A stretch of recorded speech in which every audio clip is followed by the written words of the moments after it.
Everybody, this is me, alive, as it were, with my Cable Easel program, which is devoted to painting and drawing from life.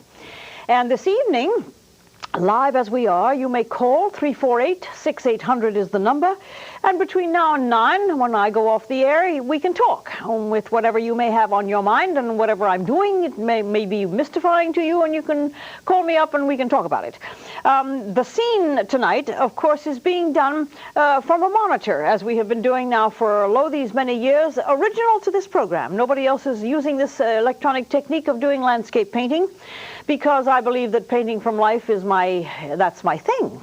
And so the crew of one, namely this time Mike, went out all by himself and found this quite wonderful scene in Huntington Harbor. This is the east coast of Huntington Harbor, around East Shore Drive, and it's looking west. So, in other words, the wonderful diagonal log that you see in the foreground leading the eye into the picture is heading due southwest. So with this kind of an environment that we have here and the ability to go out with a videotape, this is the kind of thing that can actually be done by anyone. To find a scene, tape it for X number of minutes, like 20 or 30 minutes, and then take it back to one's home and project it on the screen and work from there. That's what we do here. It's an innovation that I began a couple of years ago, and it seems to work very well. And if anybody has any questions about it, just call up and we'll talk about it. So here we are, starting from scratch. I've prepared this canvas with a tinted tone. Oh, by the way, behind me, as long as there was a glimpse of it, I brought a painting in that I did the day after the blizzard, which hit us here on Long Island and hit me in Virginia as well. And there is a painting of the great Massanutten Mountain. It's a long, thin picture, and I just thought maybe you ought to see what I'm doing when I'm not on Long Island. It is a pretty amazing mountain, which is usually seen as a great deep blue, cobalt blue mass. Just stretching for 40 miles along the Appalachian range. And this particular blizzard made it look as though it were made of glass. It actually looked transparent. And so I went out on the bridge and I sat and I painted in very cold weather, but this is my remembrance of the Massanutten Range after the March 13th blizzard, which, by the way, March 13th was the day of the blizzard of 1888. And so if anybody hadn't realized that, there it is. So now let's get me back to the summertime, or the early summer, late spring in Huntington Harbor of our own Long Island. And here we have a blank canvas, as usual. And I like to always talk about composition, because composition is something which is not paid enough attention to, I think, in some of the other programs. The composition, of course, in any landscape is the horizon. And the horizon line should merely be indicated by one line at usually a little bit above the center of the canvas. In the middle of the canvas, it's boring. Just a little bit above it or a little bit below it, but try to avoid having it dead center. There is a two-line composition, because we live on a planet where there's sky and earth. This presumably is sky, and this could be anything, a desert, the horizon line of water, of the desert, and so on. The minute you introduce another line in the composition, for instance, this one, which is in the distance, is the possibility of a different landscape from water or the desert.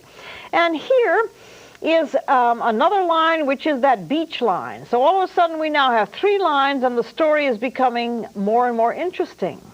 Then the landmass, which occupies approximately this amount of space, and it's just a wiggly line showing you where the high points are and where the low points are.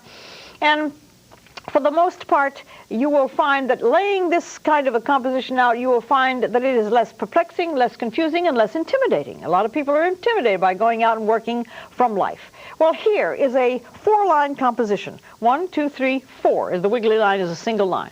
Hence, composition is not that hard. In order to be able to make it even more interesting, find the diagonal. The diagonal does a wonderful thing. It leads the eye right into the picture and gives it a 3rd-dimensional quality with almost no effort. I think you'll agree that that 5th line here on this composition makes this already an interesting design.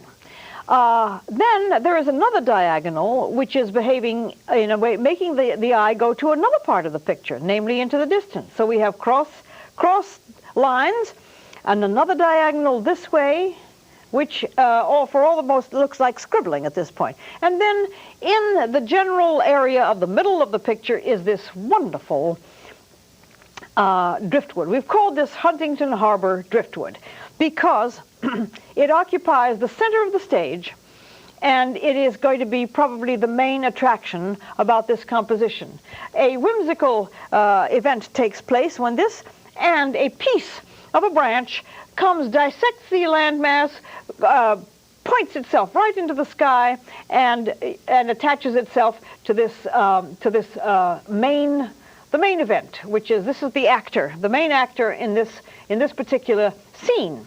So we have with basically very few lines. The rocks, of course, are going to also manifest themselves a little bit later, but they are going to provide the circles, which are always interesting, especially when you're dealing with straight lines, such as we have so far, such as I have shown you so far. And here are the round lines which break that up. Another sort of a suggestion here, and maybe a few little ones over here. So here we have the beginning of a landscape painting of very classic proportions, also a very classic approach to how you go about it. So I have another call already. That's wonderful. Hello there. Tell me who you are, please.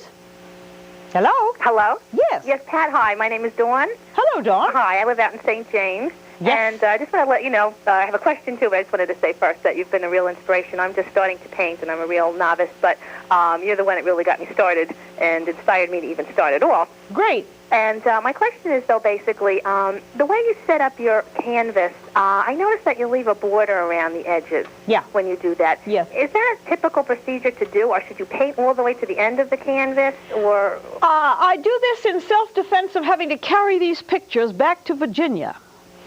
And I am able to pick them up from any side of the canvas and not worry about it. I usually trim this off, but when I do my own painting, such as this, I paint right to the edge of the canvas. As you can see all around here, this is purely practical for me to transport these pictures. Okay, but you would have to trim that off then. In other words, the frame Trim it off or continue the painting if I am willing to go through the agony of trying to remember the colors. Okay. Or match the colors for the rest of it. It usually doesn't work very well. Yes. Okay, so as a general purpose, if you're painting at home, it would be best to just paint all the way to the end of the canvas. Oh, sure. In other words. Yes, absolutely. Okay, well, that was basically my question, and thanks again. I'm glad you called, Dawn. Have you called before? No, I haven't. Oh, because there's another Dawn that's been calling, and I thought you might be she. Oh, no, it's not me. Okay. But thanks for taking my call. Okay, thanks for calling me. All right, bye-bye. While we were talking and chatting about these things, I have been mixing on the canvas, as I have many times said, is perfectly acceptable. So first of all, because when you're out there in the wild, you don't want to carry, you want to carry as little as possible. And I don't think that one needs to load oneself down with very heavy things like pallets and things that really get full of paint, and then the next thing you know, they're all over the upholstery in the car, or they're in the picnic basket, or even worse, they're on your clothes. So I like to use a palette. I like to use the canvas for my palette. It works okay. It seems to be a very practical approach to working out there on the site, and it means that you can also cover a great deal of space in a very short period of time. I do not paint in competition with trying to make it as fast as possible. What I do is to try to tell everyone that when you're out there working, you have to hurry, and it has to be quick because the light changes so fast. So when I apply the paint with my palette knife and try to cover large spaces all at once, it's for the practical reasons. Certainly not a question of being in competition with who can paint the fastest. That is a trick which I will not be a part of.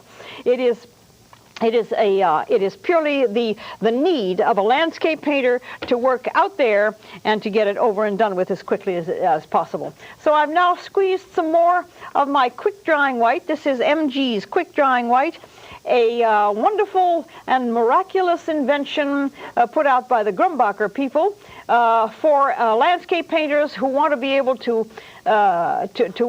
work a fairly complete project out there and have the paint dry sufficiently to be able to get the foreground superimposed over a painted sky. Many times, if you use paints that take a long time to dry, you cannot use what I call a nice overlaying technique of doing the background the furthest thing away from you first, and then working towards the foreground. Putting the sky on, or whatever the distant area is first with this quick drying paint means that when you get around to it, you'll be able to work branches, thin things, grasses, clouds, very, very soon. My landscape paintings out of doors usually don't take much more than 4.5 hours, because by that time the sun is in an entirely different position, and it's pointless to even try to continue when the sun and whatever the sun is doing to the landscape has changed it.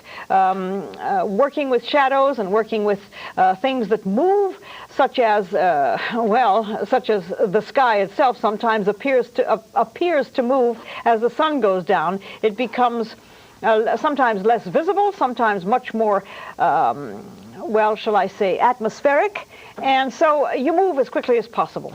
I see I have another call, so let me take that one. Hello there. Hello, this is Patricia. My name is Ruth in Coram. Oh, good. I love watching you. I think you're absolutely fantastic. Thank you. You're always using the word tint the background. I don't know how do you do that. With what? How do you tint the background of a canvas? Oh, you prime it. You prime it with a color or with white. You have to prime all canvas. Whether you buy a canvas board or a stretched canvas, you have to prime it. And I choose with paint?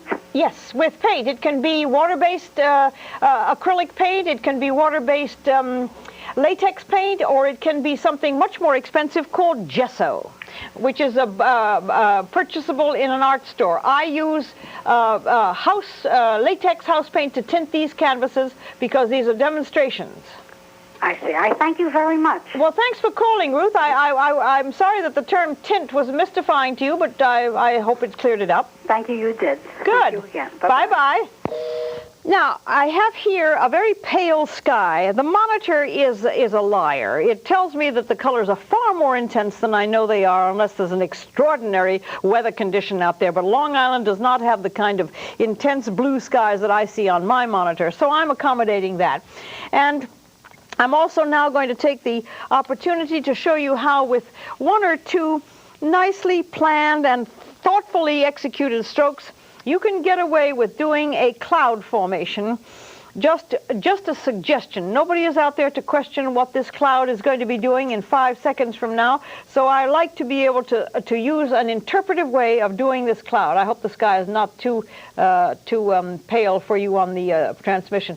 But it would seem to me by pulling this color across, you can get a pretty good indication of what this cloud does. It goes off at an angle, another nice angle. I love angles. If anybody had been wondering, I do like angles. And then there is another suggestion of maybe a few over here, and be sure that when you are out there looking at this, that you do capture the moment, because at the moment that this shot was taken, there were these wispy, early summery clouds just sort of very faintly playing in the sky. No great big deal like great big thunderheads, just wispy clouds. Atmosphere of Long Island is something that I have been trying to capture for these many years. But that's all you would probably need as a quick sketch. And the texture of this sky is interesting. I like to work in palette knife. I like to superimpose sometimes the brush technique, especially if I'm getting involved in things like weeds and grasses, and maybe I'll do some of that later. Then, now working towards the foreground. We're now coming towards us, which means that color focus is going to be important. Now there is a little landmass way off in the distance there, in full bloom, because the spring this year has been extraordinarily verdant, as the botanists would say, a really wonderful green spring. Probably all that what I call awful winter dampness that took place all year long in 1992, which I thought was a pretty disgusting year for weather. I found myself enduring those bitter cold and damp days for a long time. But here I'm mixing some color for the distance of that landmass. It has to be a little bit less intense than what you would find in the landmass that is closer to us. So remembering that not just an object is in focus, but the color is in focus as well. So let me just put this, run this sort of, well, it's a kind of a smoky green. It's a combination of ultramarine. As you know, I do not squeeze green out from a tube. I like to use greens and yellows and oranges and umbers and ochres to make green. I don't like the greens that are manufactured in the tubes. I avoid them mostly, except once in a while for sap green. Sap green I can find an excuse for. But for the most part, I do not really like greens per se. I like to make my own. So we have here the need to, now there's the next overlay. This is the second layer of land masses in the distance. So I'm now going to show you how I can interpret the trees over there with a slight. You hold the palette knife very lightly, and whatever texture is underneath it is going to make for the interest of that tree, which is not quite transparent, but you can see through it. Instead of having a solid mass back there for the tree, you will find that it is more interesting if you can keep it slightly textured in the distance. And when you're working out there, you will see exactly what I'm talking about. Okay, good enough. Another phone call. Hello there. Hi. Yeah. Pat? Yeah. This is the fourth time I called you. I'm glad. What's your name? Eric. Eric. I called you on your last show. I'm glad you did. How have you been? What? How are you? Good. Okay, what are you doing? Nothing. Oh, I'm just watching your show. Oh, I thought that you might be painting something. No, but I'm working on something. Good. Well, Eric, I'm glad to see that you're still watching. I have a question. Okay. How much are the paintings for art for open land? When is it going to be? No, how much are the paintings? Oh, they vary. Some are smaller, some are bigger, but they average somewhere around $100. Okay. Okay. Is that all? I hope to see you again. I hope you'll come to the Art for Open Lands, Eric. Okay. Come when you can. Okay. Bye-bye. Bye. Isn't that lovely? What a sound. What a lovely sound. Anyway, here is I'm getting the colors progressively a little bit greener, but I really want to talk about this business of overlaying the paint, because palette knife is such an interesting technique, and it requires a little bit of thought and a little bit of information that I'm more than willing to share with you. See, I don't like to do solid trees, especially when they intersect the sky.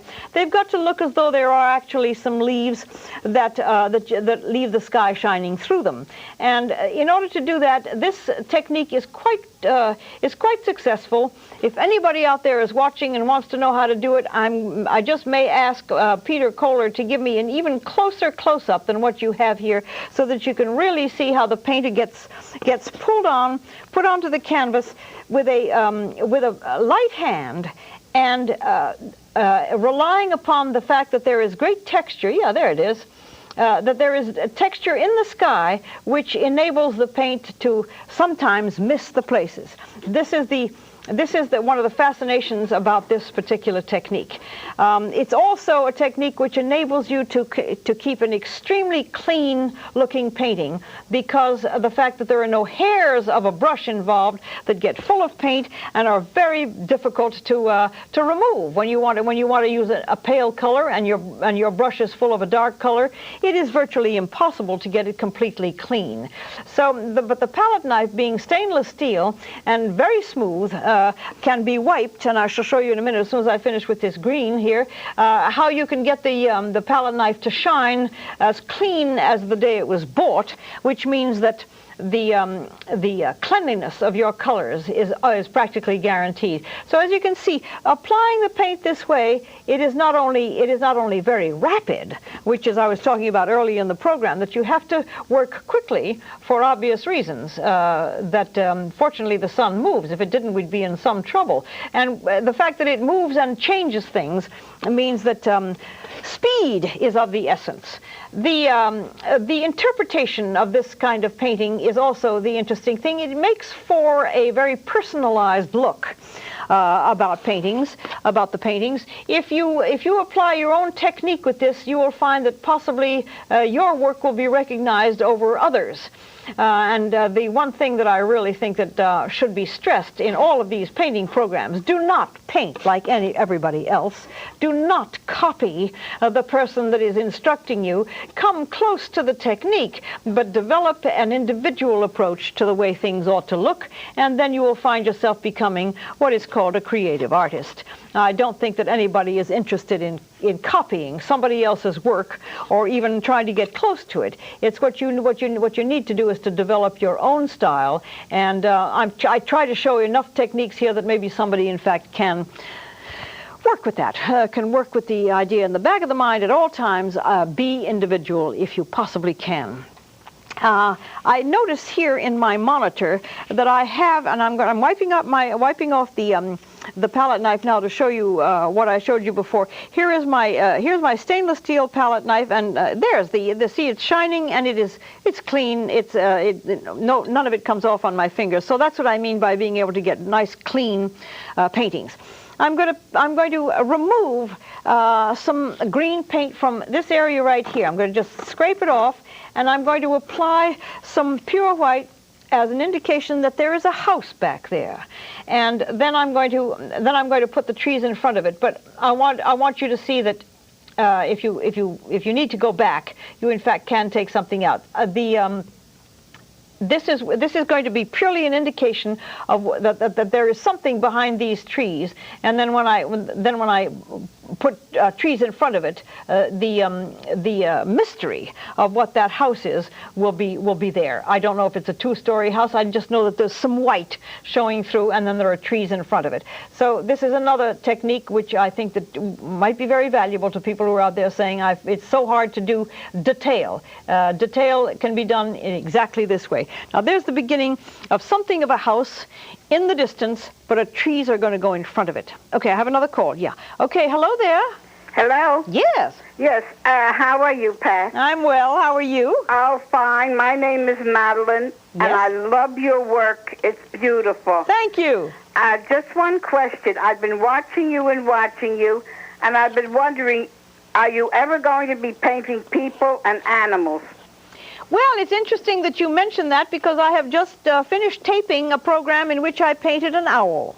Oh. And so it will be programmed very soon. I'm sure that when you tune in and you see it, you will realize that you've called at the opportune moment. Oh, fine. And as far as people are concerned, I'm always interested in doing people. It's just a little bit more difficult to be able to get people's schedules to coincide with mine, because, as you know, I travel up from Virginia to do this. Yes, I know. And so if I can ever enlist some brave volunteer to come and pose for me, I certainly would like to do people.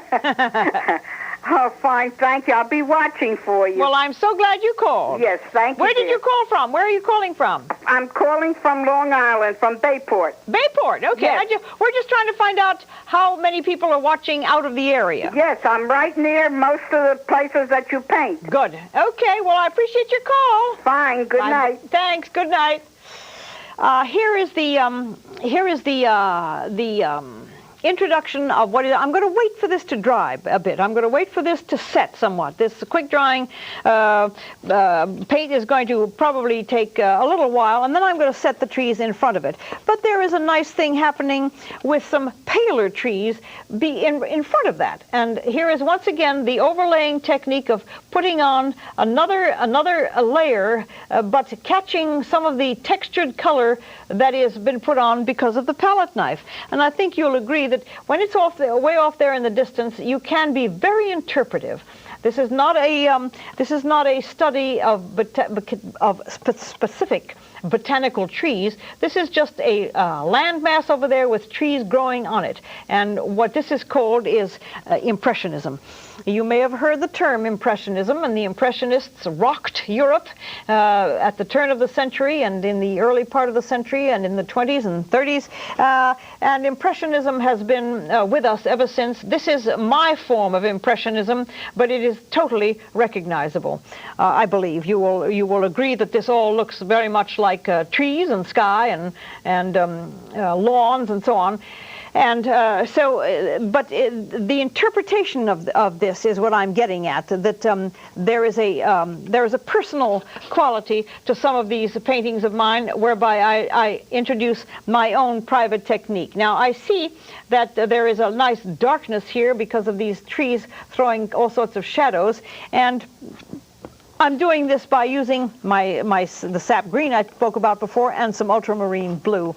I have a call. Good. Let me take it. Hello there. Hello? Yes. Hi, this is Sally. Hi, Sally. Where are you calling from? Ronkonkoma. Okay. I was just wondering, where'd you learn how to paint from?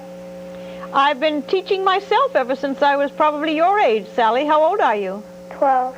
Oh, I've been painting since I was 8. Oh. And I taught myself. Oh, okay. Okay. Okay. Bye. Bye. Okay, bye. Sally is just about the right time to start teaching herself how to paint. I believe entirely in the wonder of being self-taught. Of course, that's because that's what I am, so I suppose one carries that sort of thing with one.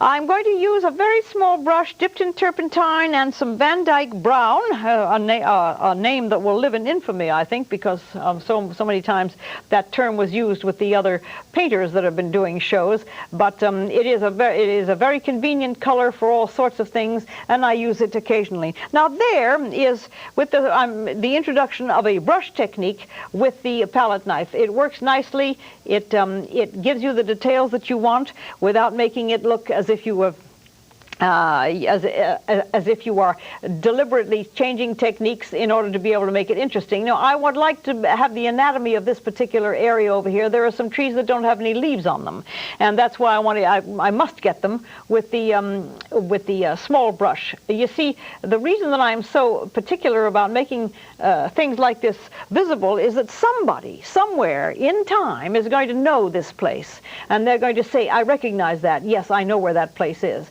Now, here are the trees in front of that building. I'm hoping that this is all going to work, and if it doesn't, we'll just have to start again from scratch. But there is the mystery of this structure behind these trees. There are an awful lot of them. It must be one heck of an estate up there with these wonderful, this wonderful growth of, and it looks to me like they're on their own private beach area. But here is here's what I meant by saying that I was going to try to show you how you overlay these things. You know, the technique is not that difficult. All you have to do is to remember to do it when you're there. I'm hoping that that sort of tells the story. Otherwise, I'll put a couple of bushes in the front, which I believe are there, little bushes that may help it even more to hide that house, which is, of course, hidden. There we are. So let's hope that yeah, there's another bush or two over here.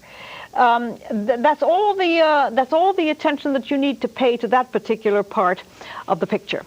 So, okay, another call. Hello there. Hello? Hello? Hi. Yeah. This is Jackie. Hi, Jackie. Hi.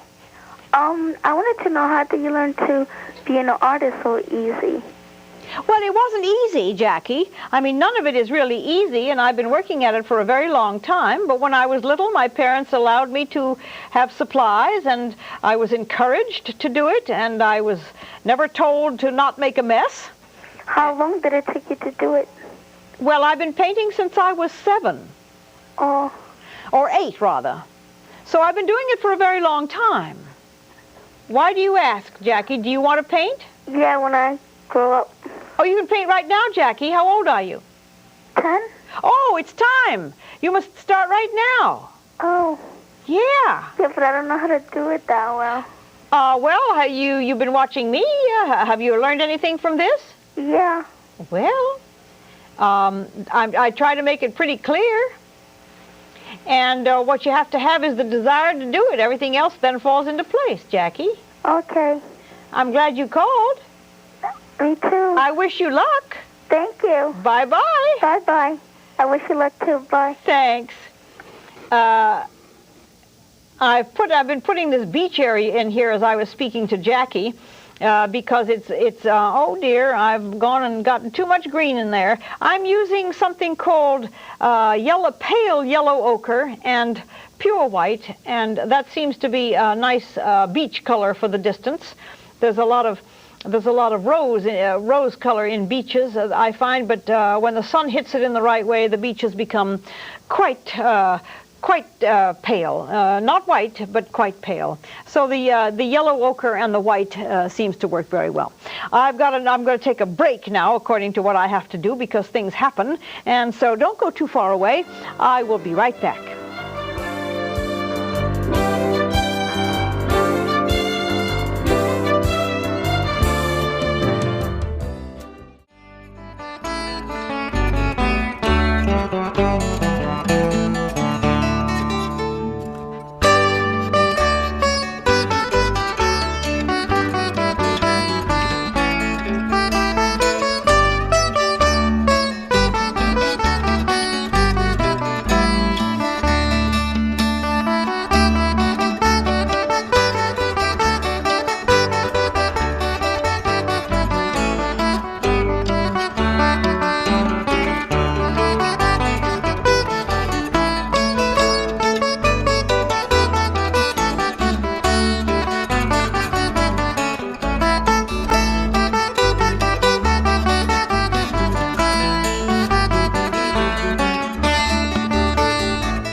Okay, here we are, and we have to hurry because time has flown, and so I must get to what I must get to. I'm mixing on the canvas here, and because the world is full of mysterious things, there is a brilliant blue, mauvish blue, purplish blue water.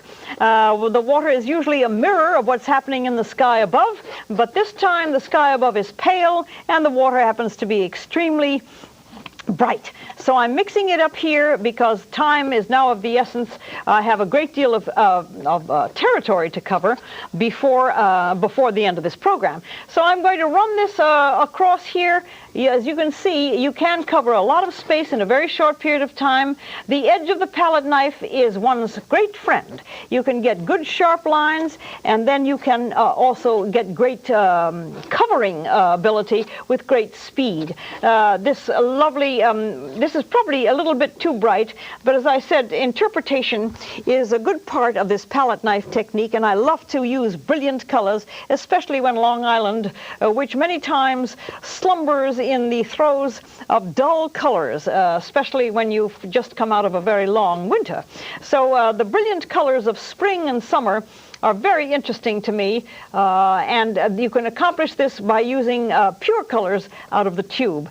As you can see, the water is being overlaid over the beach tone, which I put in while we were having the break. It's no need for me to tell you that there are two tones of that beach there, and one of them is a sort of an amber color, which is yellow ochre with a touch of sienna, and it's all the base of these colors is of course all the MG's quick drying white. Grumbacher puts it out, stands for M. Grumbacher, and the fact that it takes a very short time to dry is very important when you're dealing with a landscape painting, and it is available at just about any art store. And the accompanying product that goes with it is called Zec, which is a sort of a derivation of the French word for dry, and it's for the darker colors. You can't possibly get a quick drying black with a base of the white, so they have put out an accompanying quick drying medium which allows all the dark colors to dry very quickly. And when you go to the art store, you will find a very incomprehensible situation. They sell the MG quick drying white in one section and the Zec in the other, even though they have been made to live together. So be sure that when you go into the art store, you ask, where's the Zec? They will probably direct you to the medium department, and the MG quick drying white will be in the paint department. So I've learned this, and I'm passing it on to you for whatever it's worth, so that you don't go nuts when you go to the art store and they direct you to the wrong place. So here is the blue introduced, coming along with apparently a rather impressive dark algae bloom or growth at the edge of the water. You can see I'm pulling my palette knife very slowly across to get the feeling of it, and the interpretive quality here is what I'm after. You can understand that the fascination of this is when you can get, with very little effort, but a lot of technique, I have to admit that, you can get effects which would be possible with a brush, but certainly not as rapid and certainly not as individualistic as this. This is a very individual look about paintings done with a palette knife, and I find that when I do these for professional sales, people are genuinely intrigued with the palette knife. There's something textural about the feeling that all of this heavy paint gives to a painting. It is literal in one way, but it's also very personal and very interpretive in another.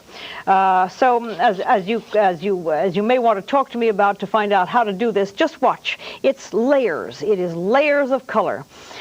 Naturally, with the layout that I did earlier, to show you that you can't possibly work without a plan. And the plan is to have the composition, which was done in this case with about 5 or 6 lines. Here is a dark algae-covered rock in the water, a little bit rounder than that, and there's another one in the water. And here's another one close to the shore, and a few isolated ones close to the shore with some of the water showing through it. So by all means, if you have been intimidated by when people say palette knife is hard, it is not easy, but it is learnable, and it certainly is a very exciting technique in case anybody is really genuinely thinking about doing that. And here are some more uneven surfaces along the water up here with some of the pale blue showing through. Okay, I'm going to wipe this clean. As I told you, that's possible. This is a very lot of dark color, but I'm wiping it perfectly clean with until it shines. And there's my clean palette knife. I have another call. Good. Let me take it. Hello there. Hello. Yes. Hi, Pat. This is Carmen. Oh, Carmen. Where are you calling from, Carmen? Middle Island. Middle Island. Good. Yes, I called you because I wrote to you last month asking you for the list of the colors, the floral colors you have. Did you get it? The glamorous colors. No, I never got them. Oh, I'm sorry, Carmen, because you see, they do that up here at the station. I will speak to our very devoted secretary who does that. She will send them to you. Please call her tomorrow and ask her to send them to you.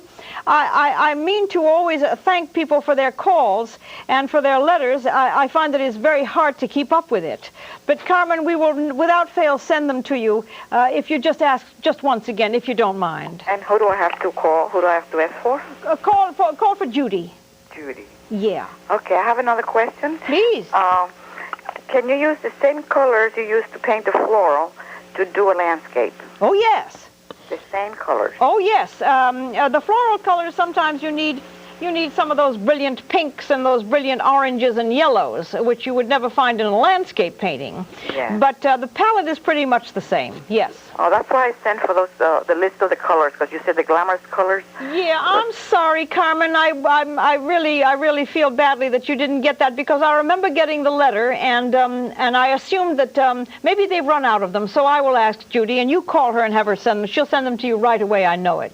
Okay, thank you. And I wanted to ask you, can you ever make a painting of the Artist Lake here in Middle Island? Oh, I've done it. You've done it? I did it once. We can go back. Maybe there's another view. Yes, I believe I've done it once. Oh. Oh, sure. Is that where you're calling from? Yes. Oh, good. Well, that's a lovely idea, Carmen. I think we can get onto that. Oh, good. Fine. Okay, thank you. Appreciate your calling. Okay, bye. Bye-bye. While we were talking, I was putting on this moss-covered beach. Huntington Harbor has very wonderful tide patterns. I remember I knew some people who lived there for many years, and he was an artist, and I would go over and I would look out of his window and see that there are certain areas of Huntington Harbor that are literally moss-covered every day of the year, including the winter time. And these mosses are because the tides get very low, and well, whatever the phenomenon is, but the colors of the moss are absolutely wonderful. And here is some overlaying of this moss. The moss is catching the sunlight, and it becomes actually quite brilliant. This is probably going to be one of the most brilliantly colored paintings that I have done in a long time, and I must say that it's very fun to do this because, well, let's face it, nature is wonderful, but you can sometimes enhance it by exaggerating the colors. And I think that that's what I'm doing here this evening. I am enhancing the colors, exaggerating them, and therefore getting what you might say is a very contemporary-looking piece. The contemporary paintings that sort of turn their backs on what you would call stark realism, and interpretation begins to set in.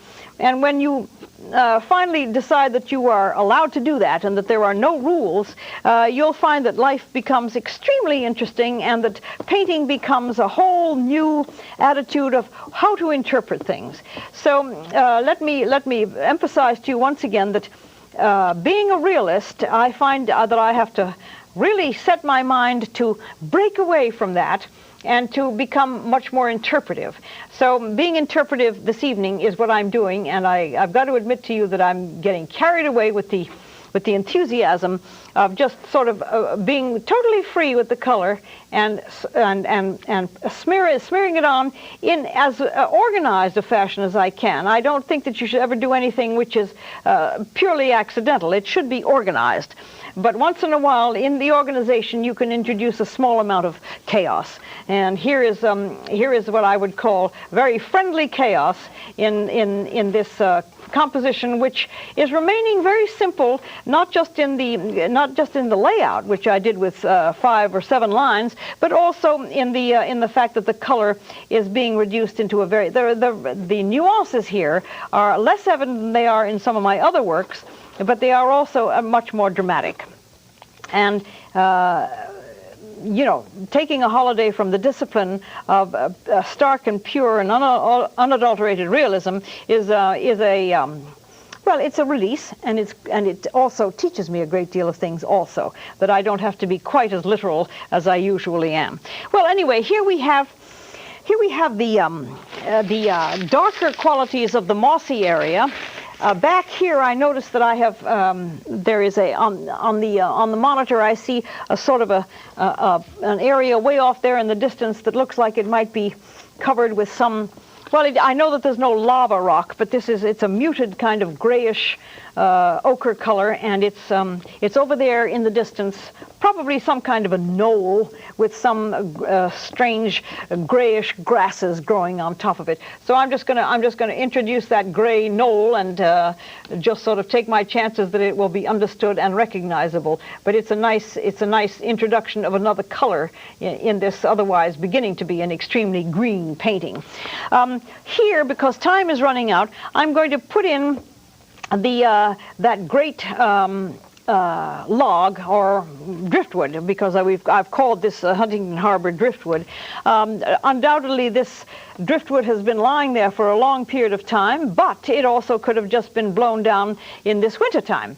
So I'm going to do it freehand because time is running out, and I believe that if I do it freehand, you'll be able to see how the interpretive quality of this kind of painting is carried out, even things as detailed as this.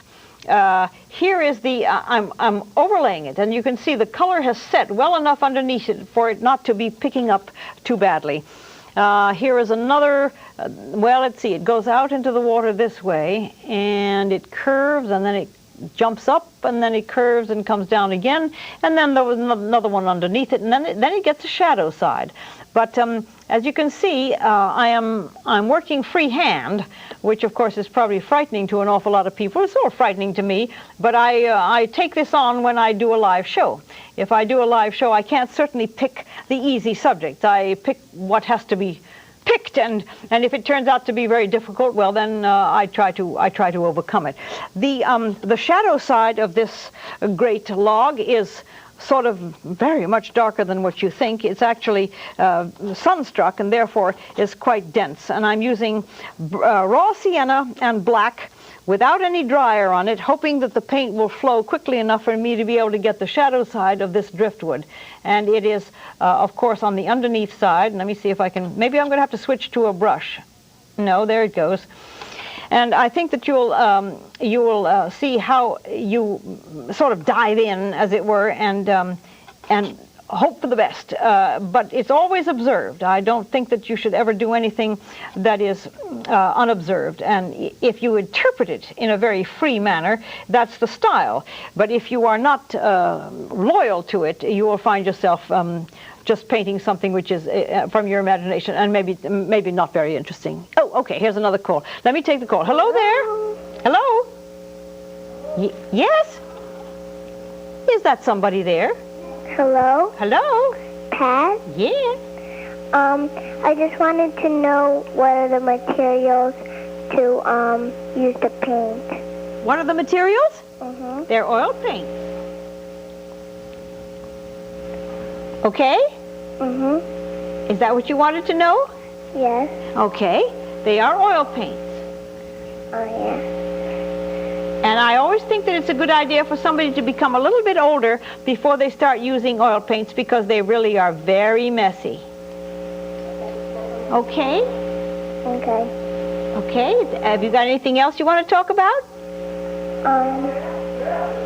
Nothing else. I'm glad you called. Bye-bye. Well, that was a very small voice. I'm going to switch to a brush now, because I find that I need to get that piece that is intersecting the sky in that the way I talked about before. And it comes down here, it sort of curves, and it, oops, too deep. Here, it sort of curves down, and it passes the trees, and it comes and lands on this part of the log, and it's casting a shadow on the log. So these are the things that I always find very, very, very intriguing. It has a shadow side to it, of course, and it also has a very light side, and the wonderful form that it is, the shape that it is, makes for what I think is extremely interesting. It gets much thinner here in the water, and it gets some little branches and so on. Well, don't forget, this is the season to go out and to find places to paint.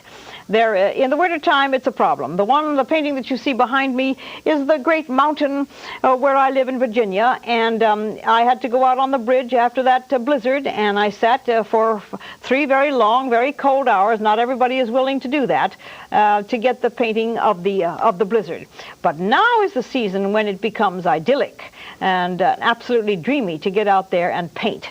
So by all means, don't hesitate to take the opportunity whenever you can to see if you can actually work in the environment. Get out there and look at what you're doing and find out how you interpret what you see. You are transferring the third dimension to the second dimension, which is the whole challenge and the whole interest of this business of painting. It is not inventing something out of your mind and hoping for the best and hoping that it looks like something.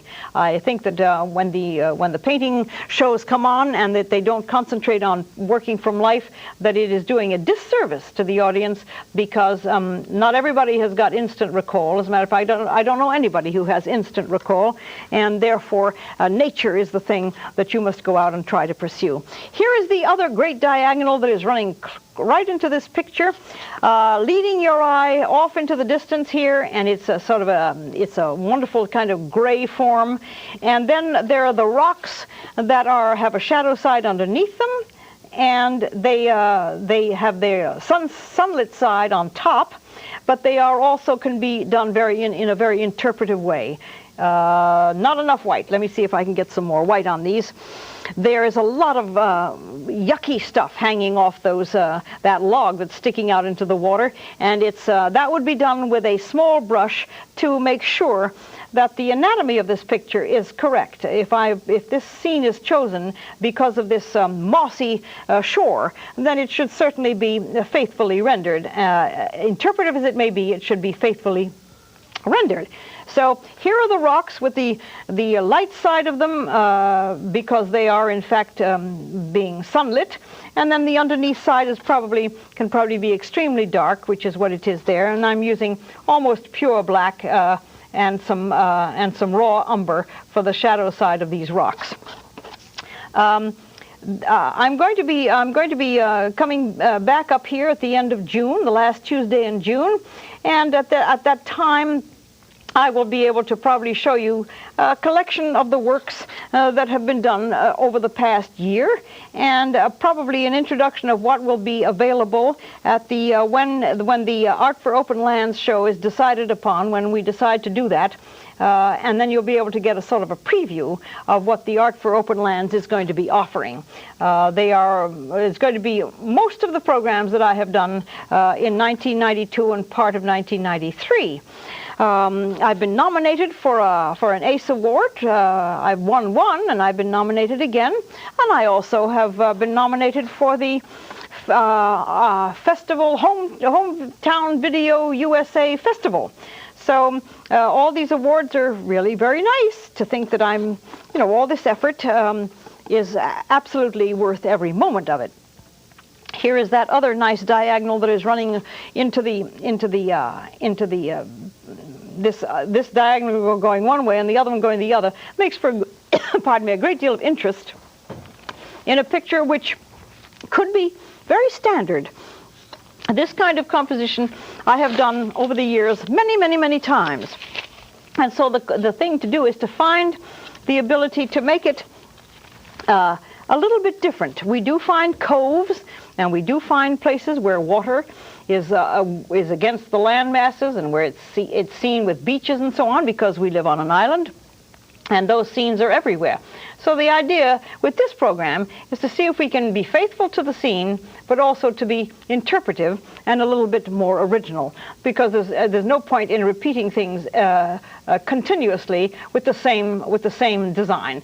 So here's the opportunity for me to be able to take something which I have done many times before, and I'm sure that anybody who's watched this program has seen me do beach scenes countless times, but this was my idea of having a slightly different approach for you to understand that there is a possibility of individual interpretation with even very familiar scenes. This log in the foreground here seems to be very brilliantly lit, and it also seems to be covered with this yucky moss, which of course can be done with a palette knife. And let me see, how does that go? Yeah, this pale green, it sort of hangs down, and and here let me see if I can introduce some of this moss on top of this log. If it works, it'll be just fine. If it doesn't, I'll have to refine it. But for the most part, here's the general way that you would interpret this very complicated, but also extremely mysterious happening here in the foreground. There's a brilliantly lit rock right here, and the sun is hitting that top. And as you can, just with a little bit of smearing, as you might say, you kind of do have a believable rock. Let me see what happens over here. Oh, part of this great log goes off into another direction. It seems to have a curve that goes off this way, and another one. It's all covered with moss, so it's very hard to distinguish what is going where. But when you're out there in the scene, you would go find this place and see if you can recognize it. It's on East Shore Road of Huntington Harbor.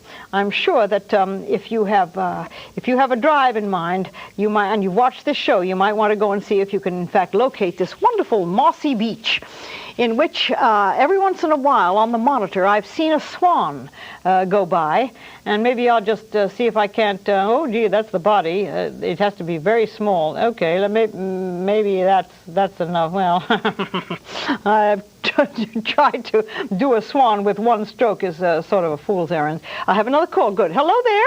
Hi, Pat. Yes. Hi. I'd just like to know how do you pick your scenes which you paint? I think they're really interesting. Well, it all sort of happens. It isn't accidental, but many times it takes longer to pick a scene than it does to paint it. Oh. And I must admit to you that my presence here at Cablevision has borne tremendously interesting fruit, because this scene was picked by a cameraman that we have called Mike, and he went out and he picked this scene from having gone with me on many, many shoots. And he was able to pick this scene for me to do because he has been listening. So the scene is usually I go, I find the scene, I like to have diagonals, I like to have reflections, I like to have sky, water, trees, and so on. And this is the result of having gone out with Mike many, many times, and he was able to pick this scene and shoot it without me there. So as you can see, a little bit of knowledge is a dangerous thing. Mike is now going to probably be covering this planet with his camera, getting scenes for me to paint. Oh, okay. You may go out and say, you have to go and find the scenes yourself. That's part of the creative process. Yeah. And so if you do have a camcorder and you want to do this, ride around until you see what interests you. Okay. And call me back. Okay, I will. Good. Okay. Thanks for calling. Bye-bye. Bye-bye. While I was extolling Mike's virtues with his camera, I was putting some watery places here in this great algae and moss arrangement here in the right side of the picture. And because it always happens that as I'm getting towards the end, I see things that I want to do and have not done. So be it. That's the way it is. If you've got the nerve to go on television live and do something like this, then you suffer the consequences in the process. Down here on the right side is another lovely area of yucky green stuff. And all sort of very dark because of the wetness of it. But for the most part, you'll see that, well, let's see if I can't drape some of this with some of this, as I say, stuff that is hanging down. See if I can pull it. I will do that when this paint dries a little bit more, to see if I can't get some of that mossy look hanging down over the log. Maybe I can do it now here for just a moment in the last remaining minutes of this otherwise frantic effort to get a lot more finished as the program comes to an end. Here, let me see if I can get some of this moss that is hanging down over this log to be understandable. Well, sort of. Not really. Yeah, well, you do what you can. But as I say, choosing scenes is a purely personal thing unless you were able to communicate it. And apparently that's what I did with Mike. Oh, I forgot a shadow. That great tree is casting a shadow right here on the mossy beach. And let me see if I must cast that shadow right underneath this tree here, otherwise it doesn't make any sense. There you have it. As you can see, I'm still unremittingly faithful and loyal to what I see because I'm a realist painter. And this shadow underneath the tree is the final gesture before I have to close, because I've gotten a signal that this is it. We have come to the end of another one of these sessions of endless talk and hopefully some kind of a successful picture. Huntington Harbor, looking west from the east coast of that harbor. It's a lovely spot. Go and see it. Check me out. See if I did it right. And if I did, you don't have to say anything. If I didn't do it right, call me at the end of June. We'll talk. Bye-bye. Thanks again.